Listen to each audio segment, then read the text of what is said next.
Drive through the American South on any Sunday morning, and you'll see something remarkable. Church parking lots overflowing with cars.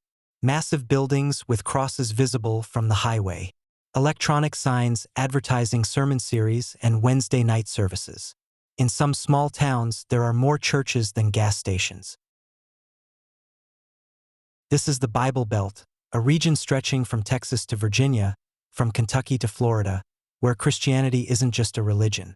It's the culture, the identity, the air people breathe. But here's what's fascinating. The United States was founded on religious freedom. Every region had access to the same Bible, the same denominations, the same Christian traditions. So why did the South become so uniquely, intensely, overwhelmingly religious while other regions secularized? Why are church attendance rates in Mississippi double those in Massachusetts? Why do more people in Alabama say religion is very important than in any state in the Northeast? Why can you find a church on every corner in rural Georgia, but struggle to find one in rural Vermont? The answer isn't simple. It's a story that involves slavery and salvation, civil war and cultural identity, poverty and politics.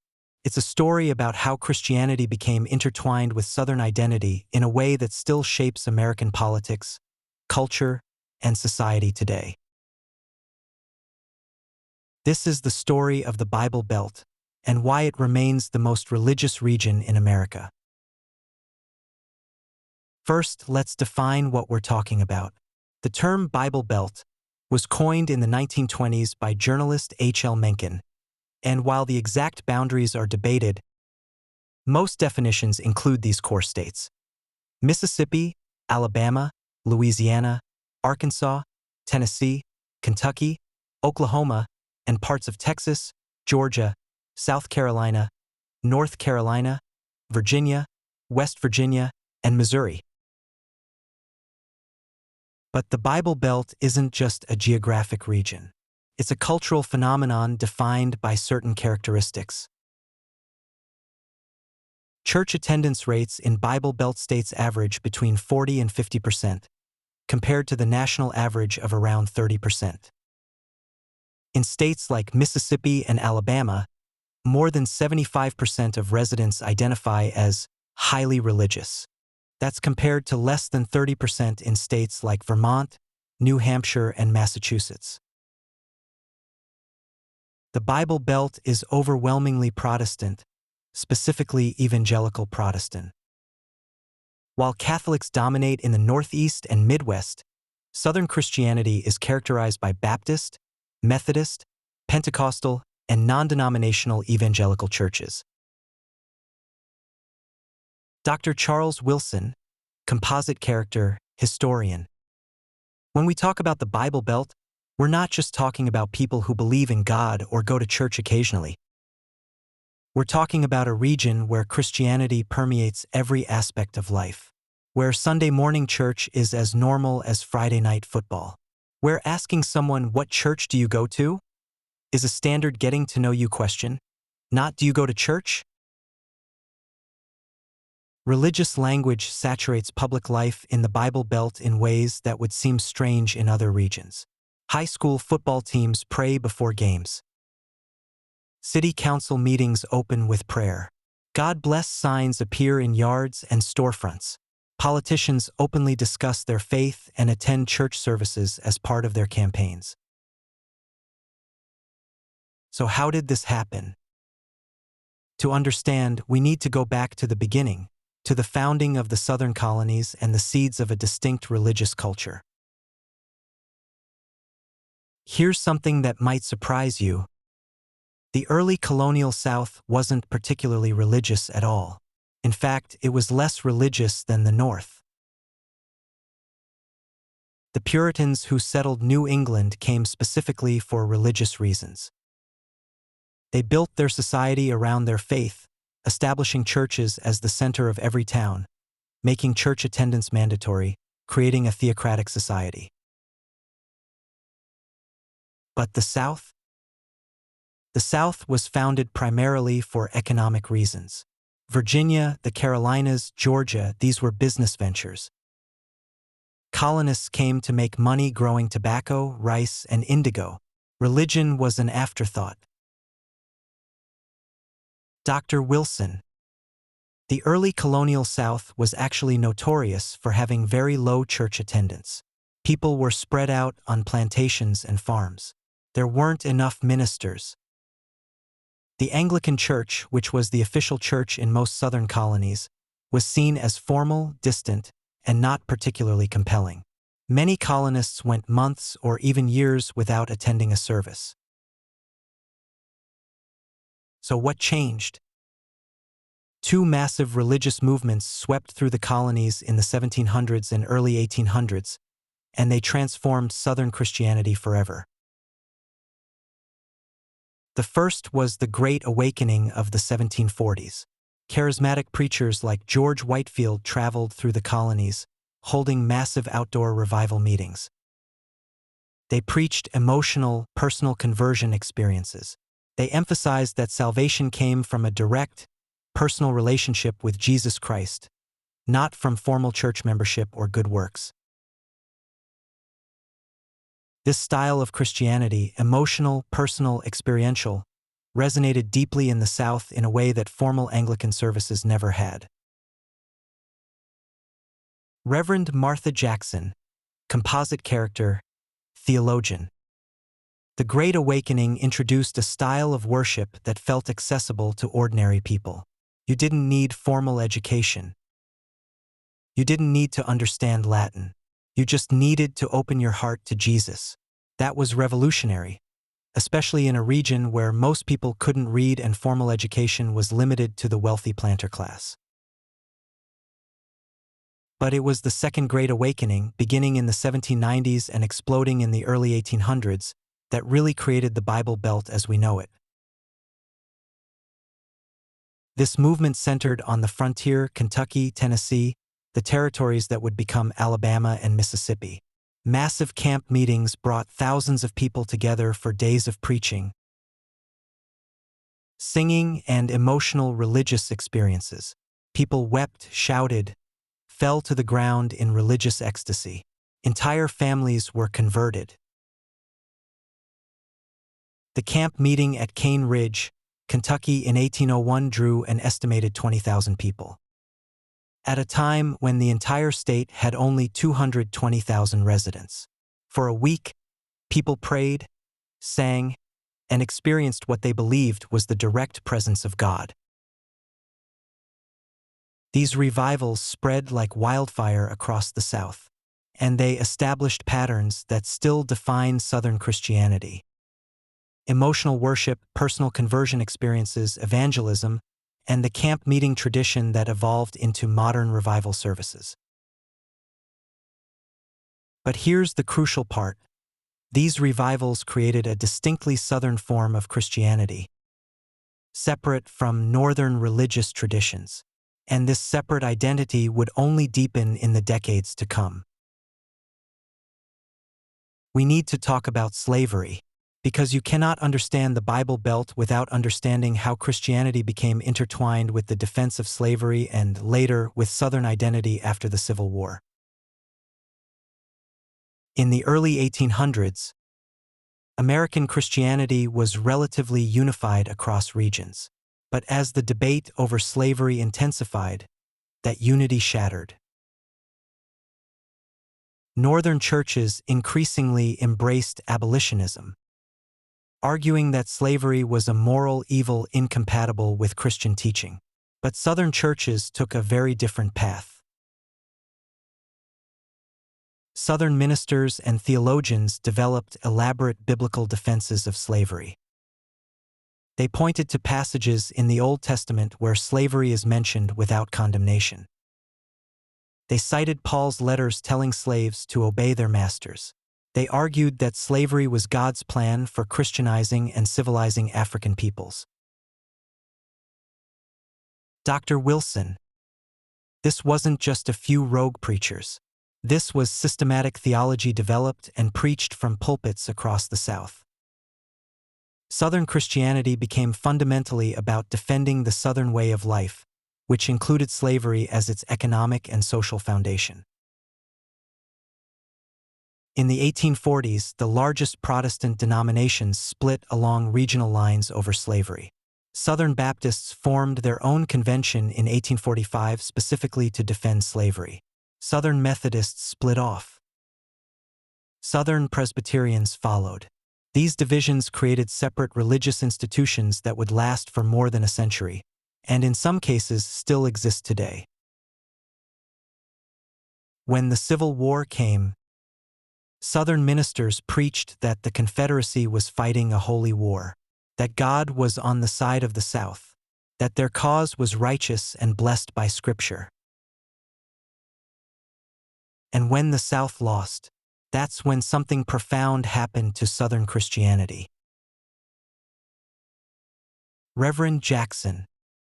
After the Civil War, the South was devastated. Physically, economically, psychologically, everything they'd built was destroyed. Their economy was in ruins. Their social structure was overturned. They'd lost 250,000 men, and they'd lost the war they believed God wanted them to win. In this moment of total defeat and humiliation, religion became even more central to Southern identity. The church became the one institution Southerners still controlled. It became the keeper of Southern culture, Southern values, Southern identity. A mythology developed, the Lost Cause, that recast the Civil War not as a fight over slavery, but as a noble defense of Southern rights and honor. And religion was woven throughout this mythology. Confederate soldiers were portrayed as Christian warriors. The defeat was explained as God testing Southern faith, like Job in the Bible. Dr. Wilson. The church became the institution that preserved Southern identity through Reconstruction, through the Jim Crow era, through all the changes the South was forced to endure. Going to church wasn't just about salvation anymore. It was about being Southern, about maintaining your culture and your identity in a world that had defeated and rejected you. This is crucial to understanding the Bible Belt. In the South, Christianity and regional identity merged in a way that never happened in the North or West. To be Southern was to be Christian. To be Christian was to defend Southern values and Southern culture. And here's what made this even more intense. Southern Christianity developed in opposition to Northern Christianity. When Northern churches supported civil rights, Southern churches resisted. When Northern theology became more liberal and progressive, Southern theology became more conservative and fundamentalist. The Bible Belt wasn't just religious. It was defensively religious, defining itself against what it saw as the secular, liberal, godless North. But there's another factor that helps explain the Bible Belt's intense religiosity, and it's one that often gets overlooked: poverty. The South has historically been, and remains, the poorest region in America. Mississippi, Alabama, Louisiana, Arkansas, West Virginia, Kentucky, these are consistently among the poorest states in the nation. And there's a well-documented relationship between poverty and religious intensity. Around the world and throughout history, the poorest populations tend to be the most religious. The wealthiest and most comfortable populations tend to be the least religious. Dr. Maria Santos, composite character, sociologist.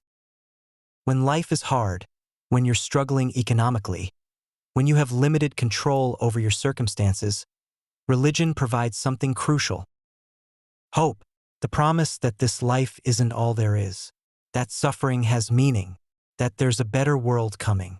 That's incredibly powerful, especially when earthly prospects look bleak.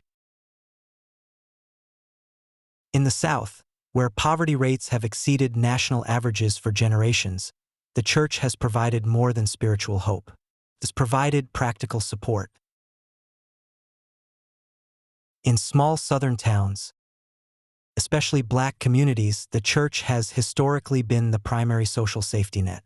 Church members help each other with food, money, childcare, job connections. When someone's house burns down, the church takes up a collection. When someone gets sick, the church provides meals. When someone dies, the church handles the funeral. Pastor David Williams, composite character I. V. Been pastoring in rural Mississippi for 20 years. In my community, the church does what government programs don't reach and what people can't afford to pay for. We run a food pantry.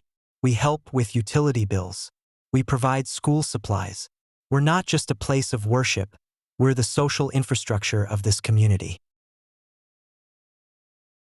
The church also provides social capital. Relationships, networks, status, purpose. In communities with limited economic opportunities, the church offers positions of respect and leadership. You might not be able to become wealthy, but you can become a deacon, a Sunday school teacher, a choir director. You can have status and respect within your church community. Reverend Jackson. In wealthier communities, people build identity through career success, expensive hobbies, prestigious schools. But in poor communities, the church is where you build identity, where you develop leadership skills, where you find purpose and meaning beyond just economic survival. And here's something else poverty creates: insularity. Poor communities have less mobility. People are less likely to move away, less likely to travel, less likely to be exposed to different cultures and worldviews. This creates communities where traditional beliefs and practices are maintained across generations with little outside influence. In wealthier, more mobile areas like the Northeast or West Coast, people are constantly exposed to different ideas, different religions, different ways of life. This exposure tends to liberalize beliefs and reduce religious intensity. But in poor, rural southern communities, you might live your entire life surrounded by people who share your exact religious beliefs, who attend the same type of church, who never question the Christian worldview. This creates a self-reinforcing religious culture that's incredibly difficult to break. The final piece of understanding the Bible Belt is recognizing how religion and politics fused in the late 20th century, and how that fusion actually strengthened religious identity in the South. For most of American history, evangelical Christians weren't particularly political. They focused on personal salvation and evangelism, not political activism. But that changed dramatically in the 1970s and 1980s. Several factors converged: the Supreme Court's decision in Roe v. Wade legalizing abortion, the sexual revolution, the feminist movement, the gay rights movement, the removal of prayer from public schools. To many conservative Christians, especially in the South, it seemed like American culture was abandoning Christian value. The moral majority, founded in 1979 by Jerry Falwell, mobilized evangelical Christians into a political force. And this mobilization was concentrated in the Bible Belt, where evangelical Christianity was already dominant. Dr. Wilson, what happened in the late 20th century was that religious identity and political identity merged. Being a conservative Christian meant voting Republican, supporting family values, opposing abortion and gay marriage, fighting against secularism. The church became not just a place of worship, but a place of political organizing. This political mobilization actually strengthened religious identity in the Bible Belt. When your faith is just personal belief, it can fade over time. But when your faith becomes tied to political battles, when you see yourself as fighting to preserve Christian America against secular forces, that creates intensity and commitment. The culture wars of the past 50 years have been fought primarily between the Bible Belt and coastal urban areas. And every battle over evolution in schools, over Ten Commandments monuments, over bathroom bills, over religious liberty laws, reinforces the identity of Bible Belt Christians as defenders of faith in a hostile world. Reverend Jackson, T. Here's a siege mentality in much of Bible Belt Christianity, a sense that we're the last line of defense for Christian values in America.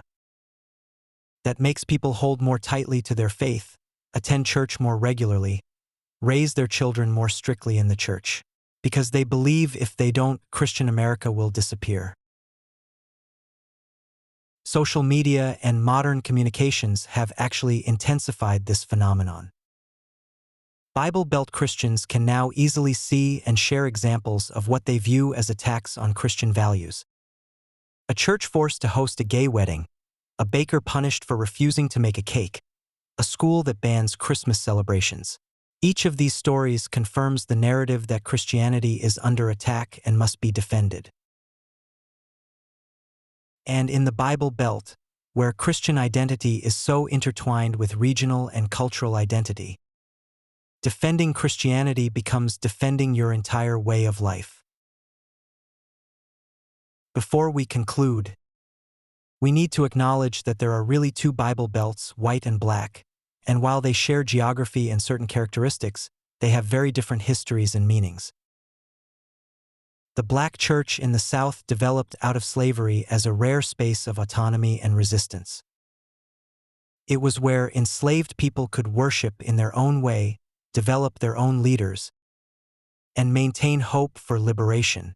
After emancipation, the Black church became the center of Black community life and, later, the organizational foundation of the civil rights movement.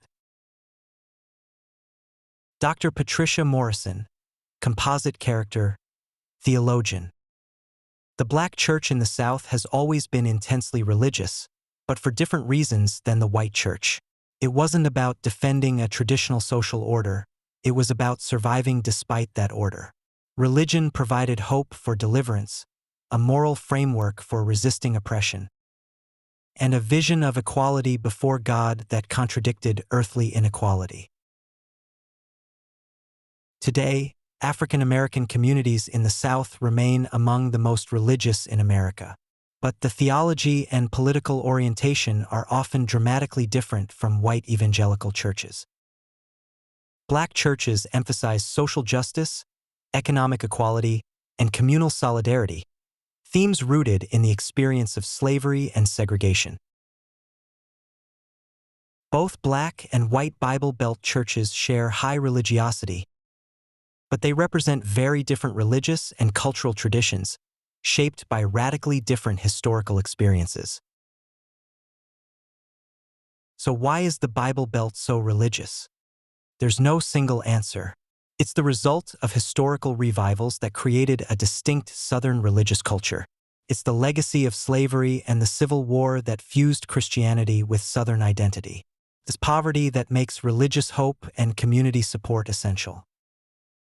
It's geographical insularity that protects traditional beliefs from outside influence. It's the culture wars that turned faith into a political battle. It's the Black church tradition born from oppression and resistance. All of these factors reinforced each other across centuries, creating a region where Christianity isn't just what people believe, it's who they are. Today, the Bible Belt is changing. Young people are leaving churches even in Mississippi and Alabama. Cities like Atlanta, Nashville, and Austin are becoming more diverse and secular. Hispanic immigration is bringing Catholicism to traditionally Protestant areas. But the Bible Belt remains, by far, the most religious region in America. In a nation where religious affiliation is declining rapidly, the South stands as an outlier, a place where Sunday morning church is still the center of community life, where Merry Christmas isn't controversial, where billboards quote scripture and politicians quote the Bible. Understanding the Bible Belt means understanding American religion. American history and American culture. It means recognizing how faith and identity, religion and politics, belief and belonging can intertwine so completely that they become inseparable. The Bible Belt isn't just a geographic region. It's a lived reality for millions of Americans, a place where faith still shapes every aspect of life. And whether that's a beautiful preservation of Christian tradition or a troubling fusion of religion and cultural conservatism depends entirely on where you stand. What's certain is this: to understand America, you must understand the Bible Belt. Because nowhere else in the developed world has Christianity remained so powerful, so public, and so central to regional identity in the 21st century.